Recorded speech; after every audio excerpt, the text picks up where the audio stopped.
It's good to see you guys this morning on this spring forward. So everybody's so happy and jovial. Got all the I mean, you went to bed an hour early just to make up for that hour because you guys are so responsible. But here's the good news. The Spirit of the Lord is in this place. And we're going to open up God's Word together. And the thing about God's Word is that it is alive. It is not just words on a page, but it is food for your soul. How many of you guys ever get hangry? You know what I'm talking about? Look at your spouse and be like, yeah, girl. You don't mess with that woman when she's hangry. But the same is true of God's Word. It is food for your soul. And when you aren't picking up your food and eating on Monday, Tuesday, Wednesday, Thursday, Friday, and Saturday, you got problems. You come up in here and you scarf down your food like our brand new puppy and gorges itself. And then you don't know what to do next. This morning, we're going to open up God's Word, and it's going to fill us up in such a way that it provides exactly what we need for this moment, exactly what we need for this time right now in this place, for exactly what you're experiencing in this moment. Not tomorrow, not yesterday, right now. The title of this message is Change Your Tune. Change your tune. Anybody ever told you that? My dad told me that once. I'll never forget it. I was in my younger days, a kid, and we were driving home from Sunday night service. Anybody ever go to Sunday night service?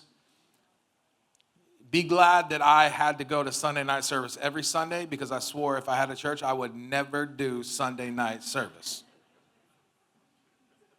We were driving home from Sunday night service. It was about 9:30 p.m. I'll never forget where we were. We were right up here because we went to First Assembly of God right up here off of West Avenue. And we were right here on the access road, passing up, what is that? Sando, over by the airport, by those two gas stations. And I was in the back seat and I started singing this song. I started singing this tune. It was like, my dad was in the front, my mom, my brothers were in the back. There was only 3 of us at the time. Bronson was not around. But it went on something like, start way back in history, right? And before I could even get to a part, it's like, I had a little horsey named Paul Revere. Me and my horsey in a court. My dad was like, what'd you say, what? I said, Dr. Pepper. And he said, boy, you need to change your tune. What are you listening to? I think sometimes God looks at us in some moments and seasons of our life in the middle of our day, and from heaven he's screaming down, yo, change your tune. You're singing the wrong song this morning. You're wondering why you're having the day that you're having, but you're singing the wrong song. Let me ask you this question. What is your favorite song? What's your favorite song? Now, obviously, there's categories, you know what I'm saying? Because everybody's in here is like, oh my God, I really don't know any Christian songs. Hope he doesn't ask me to tell my neighbor. Right, because look, there's nothing wrong with music. You know what I'm saying? You can have favorite songs in all these genres. But just think about it. What's your favorite song? Think about it for a moment. Think about it. Your favorite song. Now tell your neighbor.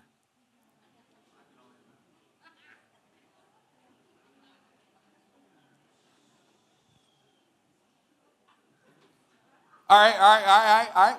You told them now that they've judged you. And what's your favorite worship song? What's your favorite worship song? If you ain't got a favorite worship song, you need a favorite worship song. That means you don't listen to worship enough. That means that your worship is pointed in the wrong direction.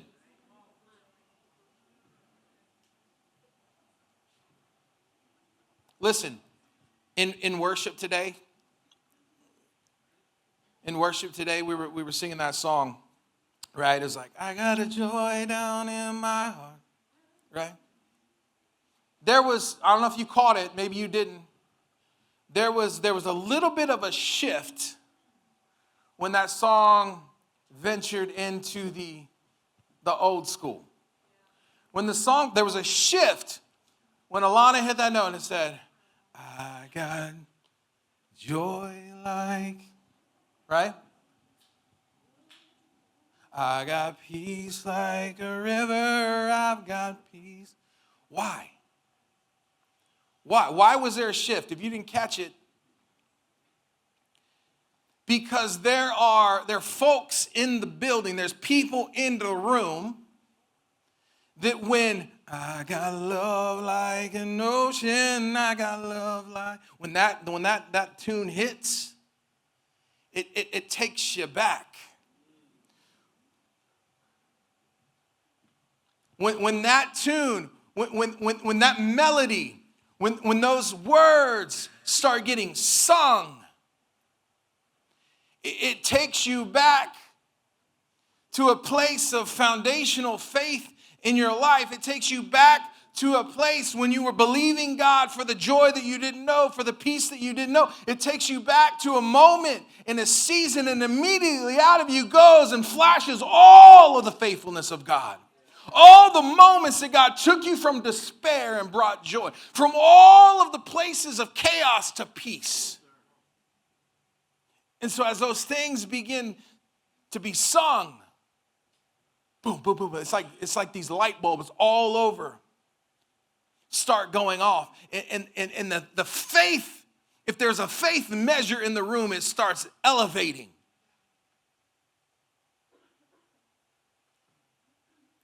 See, I believe if we spent more of our week worshiping, oh, hear me out, church. I think if we spent, listen, nothing wrong with turning on your KJ97. Nothing wrong with turning on, okay, your secular music, okay? This is not one of those messages. I love it. I love all music. But what I'm saying to you is that there is a time and a place for everything in your life. And I believe if we would spend more time in our week worshiping, the faith level would already be here when we walked in the room on Sunday morning. And chains would start breaking from song 1. And the seats might actually be filled, and the band might be encouraged and not discouraged because they're singing to 10 people for the first song. But hey, that's just my view from 40,000 feet up.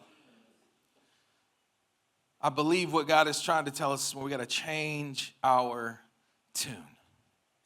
Change our tune. What do I mean by that? Well, we're going to open up the Word of God to the book of Judges. Judges chapter 15, it's a story of Samson. We'll get there in just a moment. For those of you raised in church, you're like, Samson, I know that. That's a guy, a strong man. We talking about Samson this morning, but not that story. Not the story of Samson and Delilah. Not the story of the woman seducing the man to lose his power. If you grew up in church, you know the story of Samson. Samson was a man that God gave a supernatural power to. Samson was actually a gift to his mom, but for Israel. His mother's womb was barren. Samson's mom could not have children. And it says an angel of the Lord came to her and said, you're going to have a child. Does that sound familiar? Does that sound like another story? Does it sound like a foreshadowing? And she was like, wait, what? And guess what? Samson's dad wasn't there. And so the angel came and said, I'm going to give you something, but it's not for you. I'm going to give you something that you must guard and you must protect, but it's not for you. It's for you, but his greater purpose is for all of Israel. Yes, he's going to be your son, and yes, he's going to bless you, and yes, he's going to do supernatural things in my name. But ultimately, his greater purpose is for his people and for my people. And so we have Samson, who was a gift, something that God gave. And God charged his parents with raising him in a particular way, in such a way that he was sworn the Nazirite vow of not cutting his hair. So he had this long hair, and we know the story. Dustin, come here real quick. When I think about Samson, I think about somebody like Dustin. Samson was a warrior, right?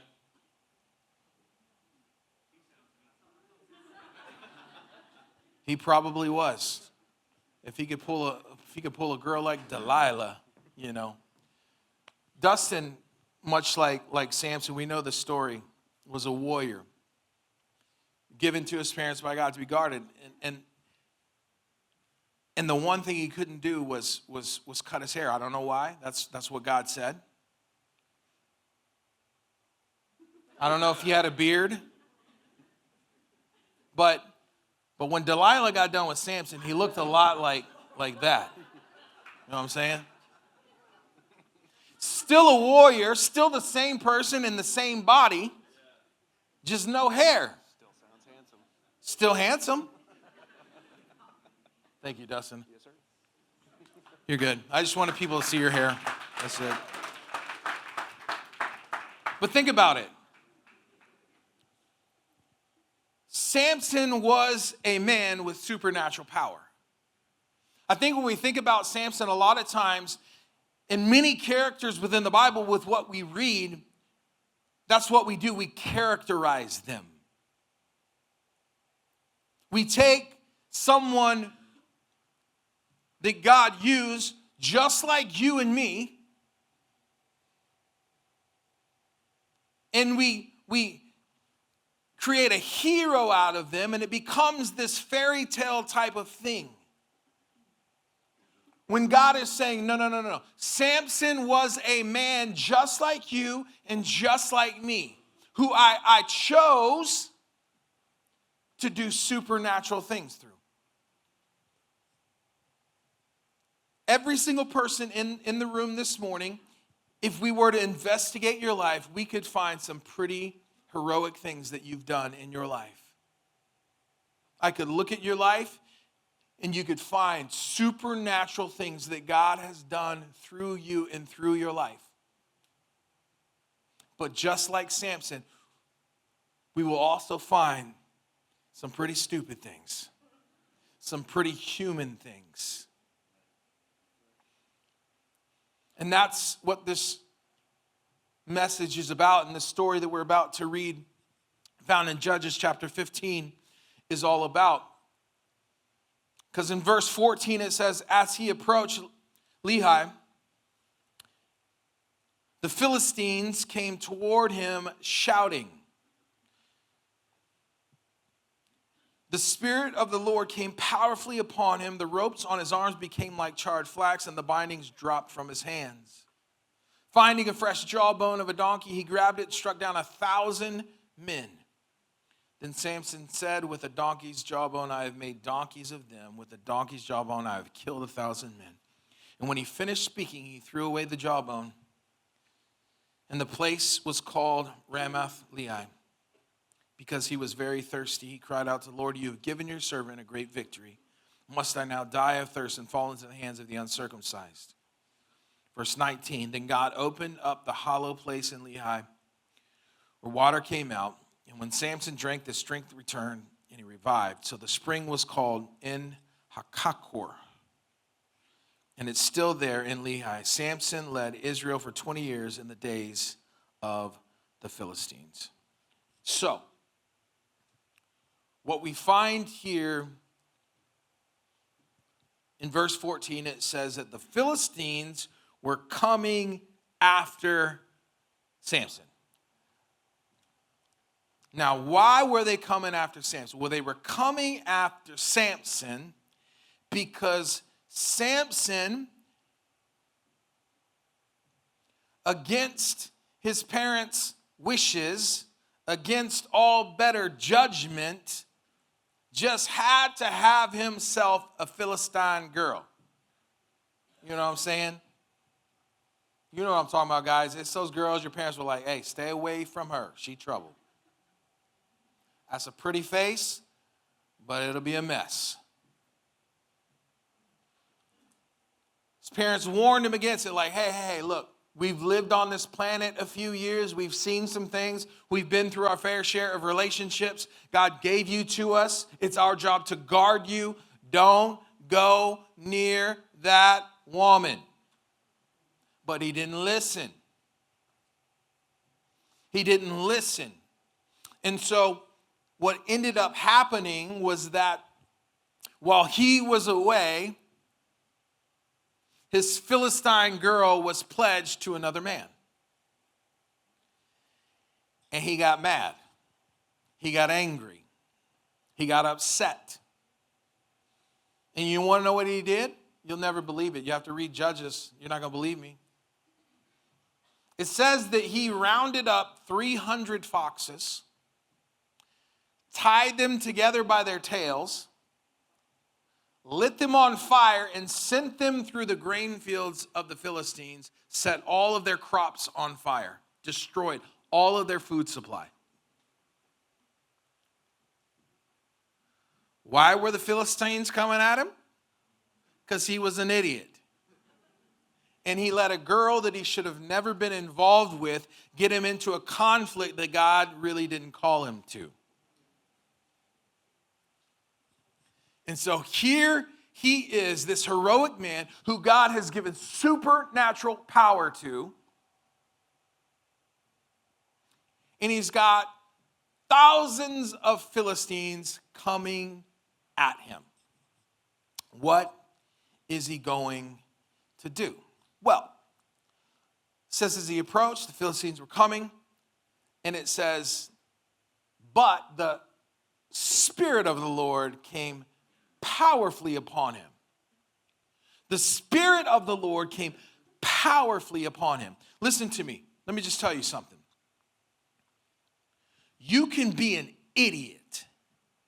You can get yourself into some terrible situations. You can make some bad decisions in your life. You can fall flat on your face because of stupid decisions you made.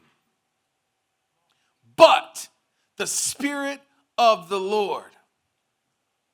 But the Spirit of the Lord. If the Spirit of the Lord comes powerfully upon you, there is no situation, there is no ditch, there is no dead end, there is no rock bottom that you cannot climb out of. If you got your tune right. Because it says that the Spirit of the Lord came powerfully upon him, and the ropes on his arms became like charred flax, and the bindings dropped from his hands. I don't even know what charred flax is. Sounds like the things my daughter puts in her overnight oats. That's the only place I see flax in seed form.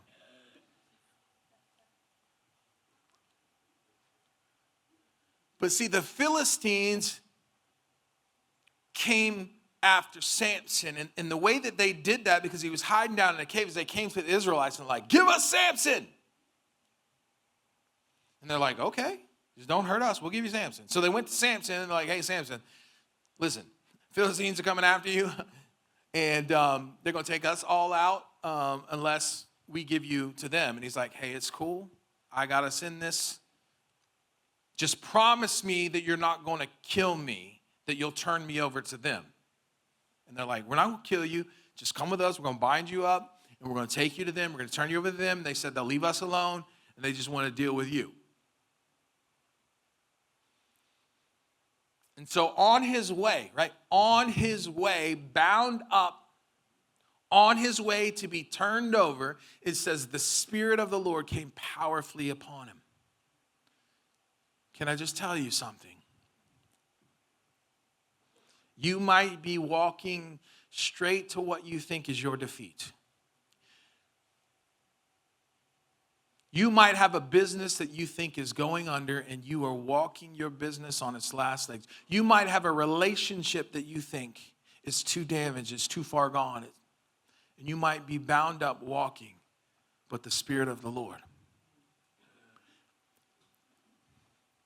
You might be in a desert right now. You might feel like you are walking on hot sand and there is no water in sight and it is hot and you are sweating and you stink and you don't know when you're going to get out of this, and every step that you take in sand is torturous and it hurts and it's grinding, but the Spirit of the Lord. It says the Spirit of the Lord came powerfully upon him. And what was binding him, what had him locked up, what had him, it says, became like charred flax. In other words, the rope got burnt off without any fire. Okay, he was freed, but what was he freed for? He was freed for the fight. He was freed for the fight. Because listen to me. Once the Spirit of the Lord comes upon you, he does not take all the puzzle pieces and say, okay, here you go. He says, okay, you are no longer bound. You now have the ability to take the supernatural power that I put in you and use it in such a way that is going to grow you and bring me glory. You are freed for the fight. You now have the ability with my Spirit to take your business, to take your relationship, to take whatever it is that you were marching to your death. You now have the ability. I've given you the ability. You are free to fight this fight that's in front of you. See, there's so many things. Samson, he knew. That's why he told the Israelites, hey, as long as y'all don't kill me, because you know what I'm saying, you're my people and I can't go off. I can't go ham on you guys. But I know in my ability, this is Old Testament, I know in the supernatural ability that God gave me, that if the Spirit of the Lord comes upon me on my way to that enemy, it don't matter how many thousands are coming at me, I'll be all right.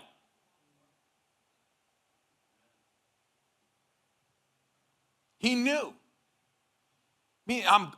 This is what God has given me. This is his ability. He was a trained warrior. He had fought.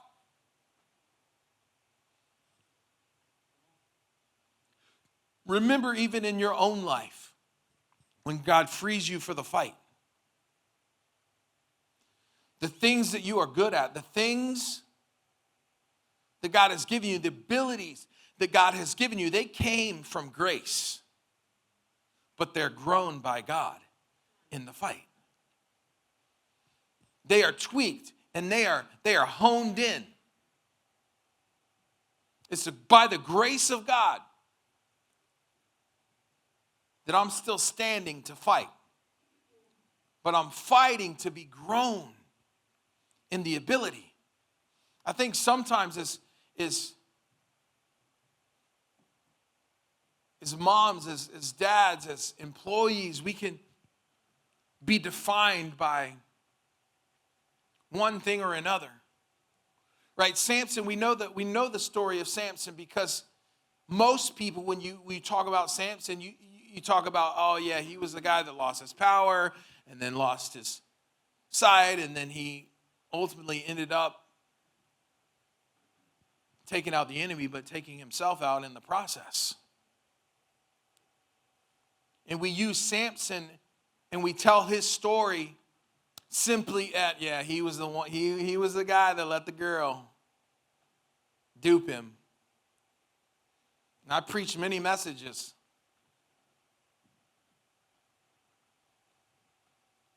about the two things that took Samson out, a woman and a nap.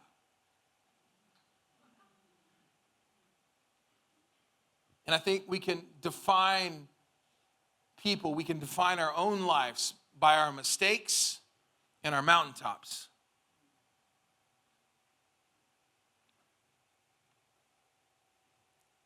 Don't look at your life and define your life and who you are by one line, by one chapter. You are more than your mistakes, and you are more than your mountaintops. You're more than your greatest success and more than your lowest failure.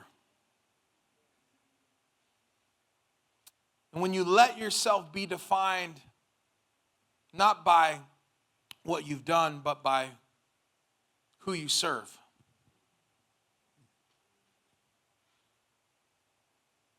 the tune of your life changes. I think sometimes we can be so consumed by our next struggle that we will forget our last blessing. Sometimes we get so consumed by the next struggle that's coming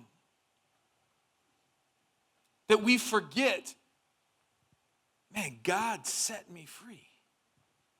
He burned the ropes that were binding me.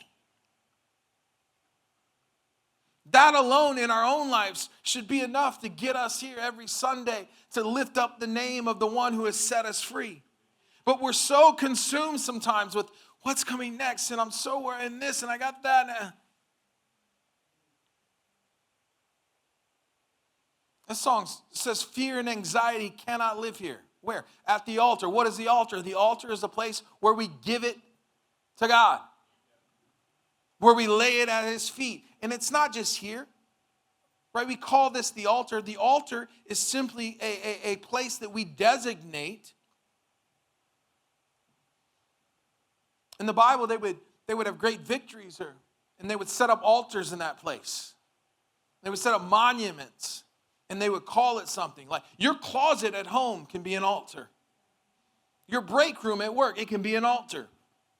Your car, it can be an altar.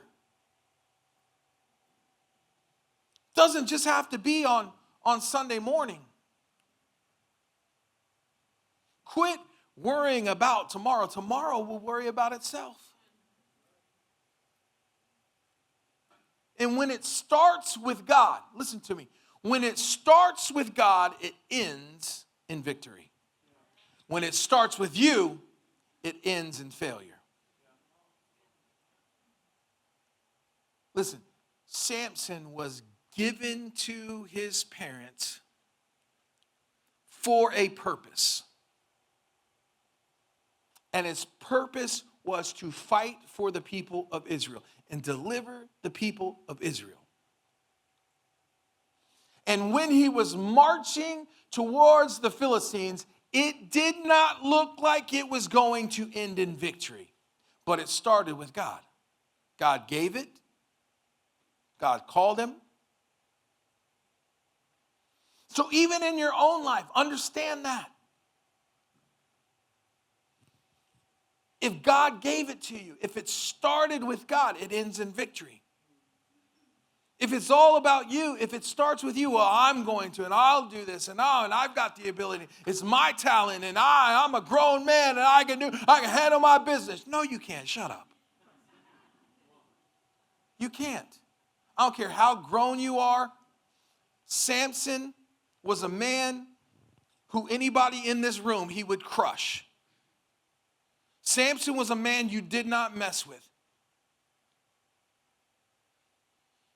Yet life brought him to his knees. If it starts with you, it will end in failure. It will end in destruction. You're like, well, it's going pretty good now. Wait.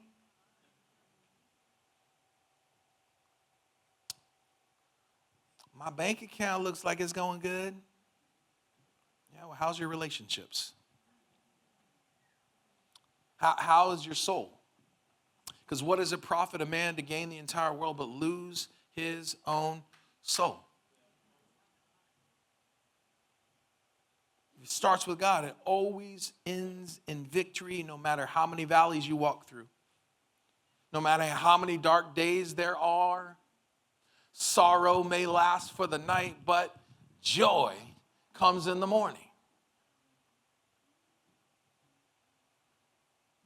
Joy comes in the morning. It says that the Spirit of the Lord came powerfully upon him. The ropes on his arms became like charred flax. The bindings dropped from his hands. Verse 15.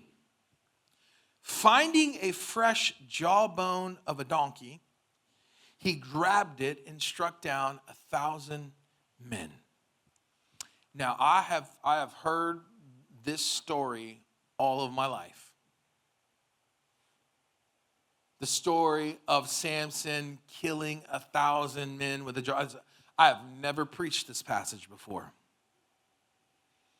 So when I looked at that, I looked at verse 15, okay? It says, finding a fresh jawbone of a donkey, he grabbed it and struck down 1,000 men. There is no context. Where did he find the jawbone? How did he kill 1,000 men? Had he trained with a jawbone in his lifetime? I mean, David, we knew David had a slingshot. We knew that he was a skilled marksman. We knew that he spent hour after hour after hour after hour out there guarding the sheep, but with a slingshot, taking out bears and lions. There is no context for Samson. It's not like when he was a young boy, he found a donkey bone and he trained and there's nothing. It just says that he found a fresh jawbone of a donkey.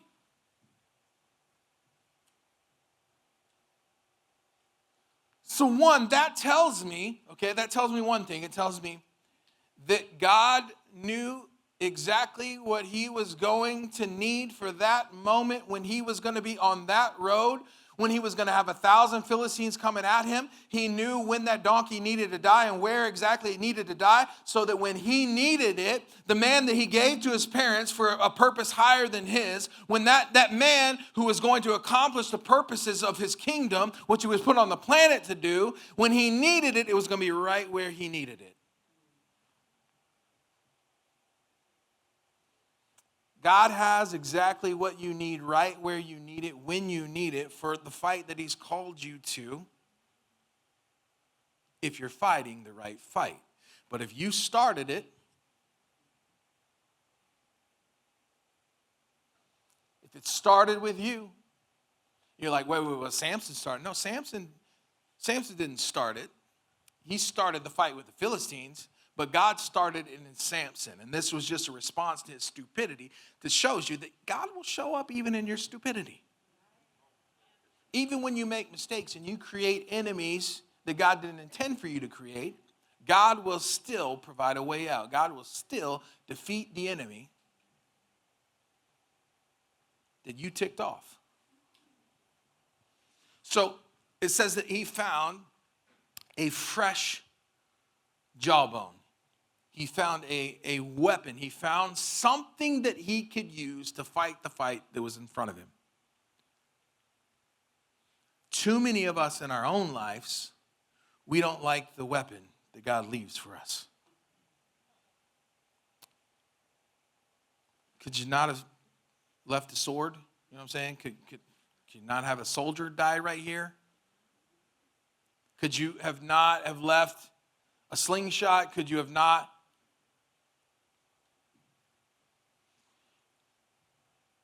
He used what he had. Stop trying to use things in your own life to fight your battles that God didn't give to you.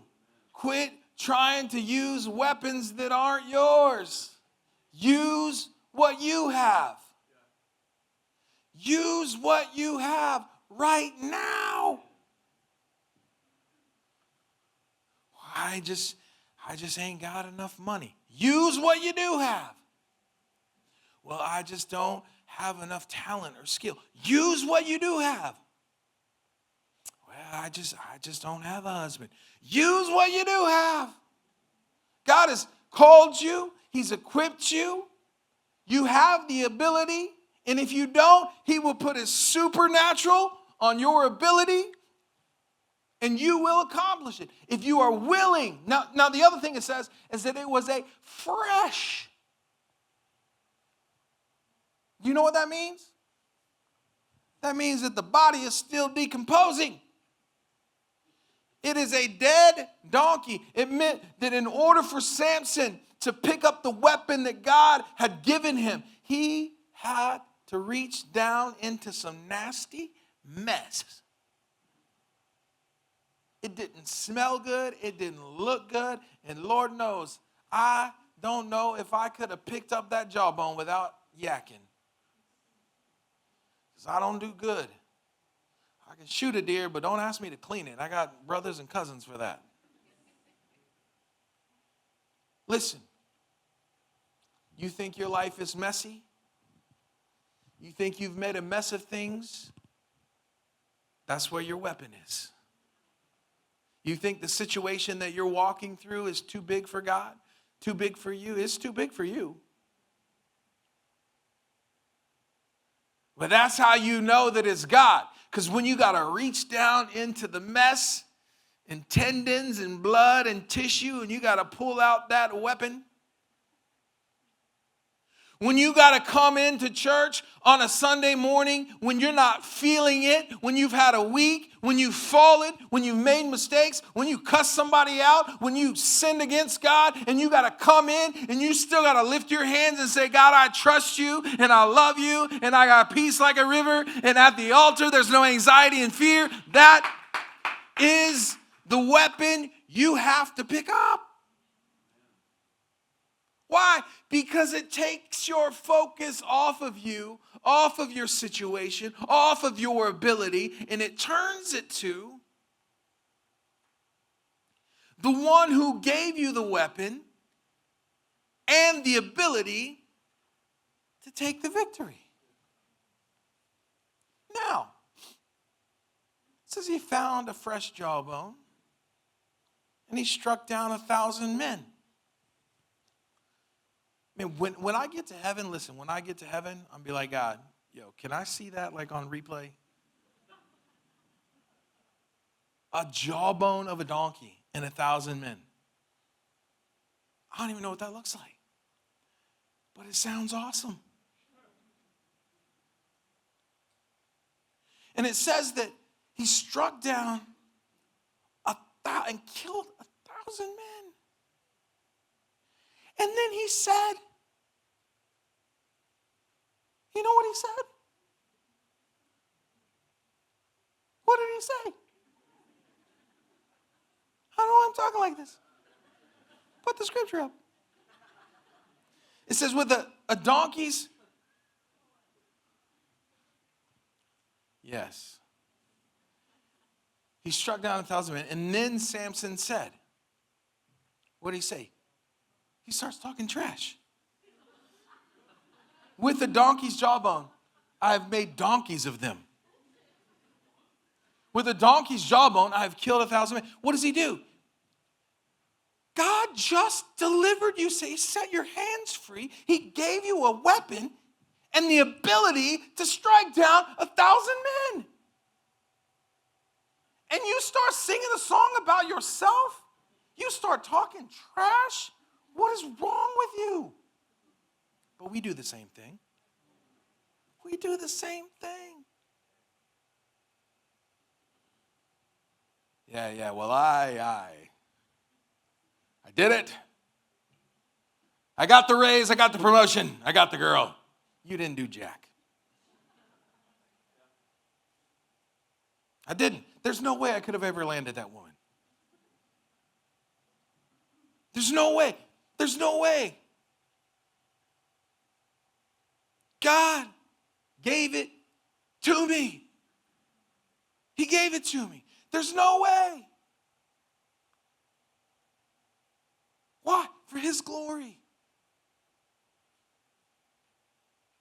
I was listening to Miggy. Miggy up there playing drums. You're like, man, we see him every once in a while. Why not? Well, because he's a freaking world-class drummer. And he travels and he tours and he plays with, 2 bands now? Yeah. But he would be the first person to tell you that the reason why he does it,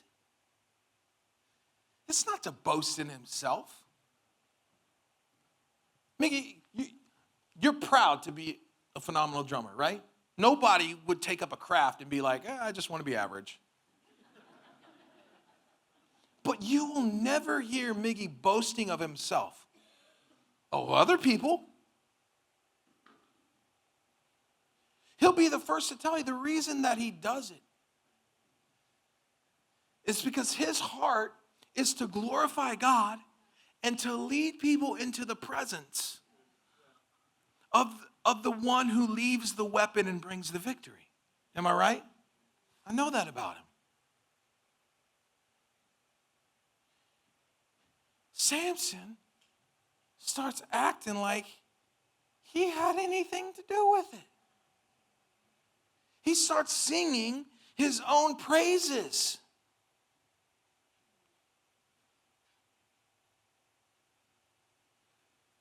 Like, why are you singing about donkeys when God just delivered you? Why are you praising the thing that he used when you know good and well it wasn't enough to get the job done? It was a jawbone. And it says that he created an altar at the place. And you know what he called it? The altar of the jawbone. He starts praising the thing instead of praising the one who left it. Don't ever praise the thing over the one the thing came from. Because your job, while it might be providing for you today, it can be gone tomorrow. Don't ever start praising the thing, because while the job, your employer is a limited resource, your God is unlimited. And God will provide jawbone after jawbone after jawbone after jawbone. How do I know? How do I know? Because it says, what does it say? What does it say? It says that he threw the thing out. When he finished speaking, he threw away the jawbone. He's like, with a donkey's jawbone, I have made donkeys of them. With a donkey's jawbone, I've killed 1,000 men. Look at me. He threw the thing out. It's like, what's wrong with you, Samson? So you can't worship the way it came. You got to worship who gave it. And that means you got to change your tune. You got to look at the places in your life that you have been singing the song. I'm amazing. Look at what I've done. I'm so awesome. I got it figured out. I don't need your help. I know. I've been there. I've done that. Got the t-shirt and the coffee mug. I know. Yeah, God, I know you left me the jawbone. Did you see that action, though? I know you gave me the voice, but did you hear those runs? People.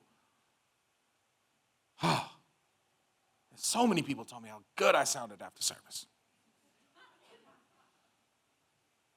So many people are singing my praises. Be careful. Be careful when you live off of the praises of people, because their criticism will crush you. See, we can't depend on the donkey's jawbone. Depend on the one who could use something as ridiculous. I often think about that. I was like, man, why a donkey's jawbone? Because that's just what God does. Something so ridiculous. Man, a donkey. Like, think about the insinuations of a donkey. Could you not have used, a lion's skull? I don't know. I don't know what animals were over there in those days. I was about to say a wildebeest, but I'm like, no, probably not. A buffalo, no. With the horns of a longhorn, you know what I'm saying? No, it was a donkey's jawbone. So ridiculous.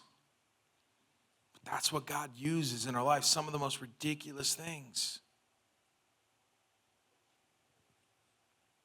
Some of you are like, that's great, but I don't even have a donkey's jawbone. You know what I'm saying? I just got I got this little shark tooth I picked up at the beach. What am I going to do? I need a better weapon, God. No, you don't need better weapons. You need better worship. You don't need better weapons. You need better worship. You need worship that goes beyond singing songs. You need worship that goes beyond words on a page. You need worship that starts when you wake up and it does not end. And when you fall, you get back up. Because see, here's the thing. Samson is singing a song about himself. And then he goes, man, I'm so thirsty. God, I've got this victory, but now I'm going to die out here in the desert because I ain't even got nothing to drink.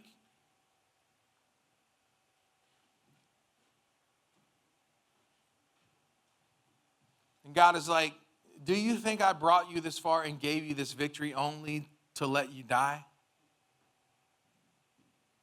Don't we do that to God all the time? Man, God just came through in such a miraculous way.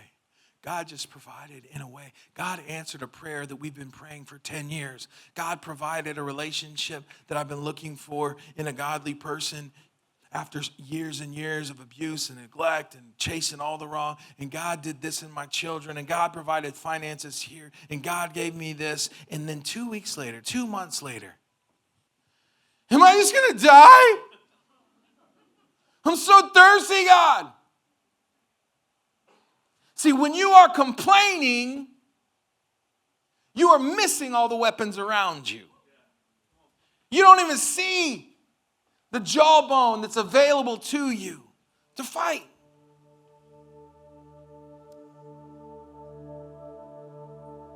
Because you're complaining. You need a more worshipful spirit. You need greater faith. You need supernatural innovation.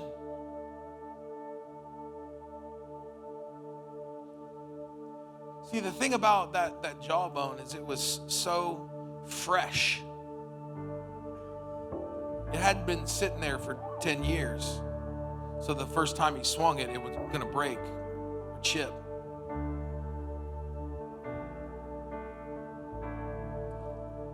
It's so fresh that God knew it wouldn't break. The weapons that God has given you are so fresh, they're not going to break. He's not going to let you break. He's not going to let you be defeated. You might go through some dark days, some dark moments, You might have to walk through some battles that you didn't ask for. But see, the thing about Samson is it says in verse 18, look what it says. It says he cried out to the Lord because he was very thirsty. And what did he say? He said, you have given your servant this great victory. And then he goes on to complain, but the point here is that his tune changed. And that's all God's looking for. He's simply looking for a small flip in the song that you're singing. He can say, God, I'm so thirsty, man. I just took out all of these Philistines and I just defeated all these fools. And now I'm just going to die? No, he said, you have given me the victory. It says, the moment that he did that, go on to verse 19. What does it say? It says that God opened up the hollow place, the empty place, the place in the desert that you feel like your next step is like, I can't go on, I can't go on. And God is like, the moment that you change your tune, I don't like this, God, but you're good. I don't feel like worshiping, but you're worthy of my worship. I don't want to fight, but I know that you're bringing the victory because you are greater, you are stronger, you are bigger, you are higher. You are more than enough. You call me yours. It's about you. It's about you. It's about your name and your kingdom and your glory. And I'm just a part of that story. But when I lift you up and when I glorify you and when I wake up every day saying, this is a day that the Lord has made, so I'm going to make a conscious choice to rejoice and be glad in it. I ain't got no reason to be upset. I ain't got no reason to be anxious. I ain't got no reason to fear. He's not going to leave me. He's not going to leave you. He's not going to forsake you. He's not going to allow you to be broken. It won't happen. You might be down, but you're never out. You might have 1,000 Philistines coming at you, but there is a jawbone waiting. It's waiting for you to pick it up. And you will miss it if your worship is not tuned to you, God. You, God. You, God. It's about you. Because see, when you refocus, he refills. He opens up the dry places of our lives. He opens up the dry seasons, the dry places. And he pours out a refreshing that can only come from him, a refueling. It says that Samson, he drank and he was re-energized. He drank and he was renewed.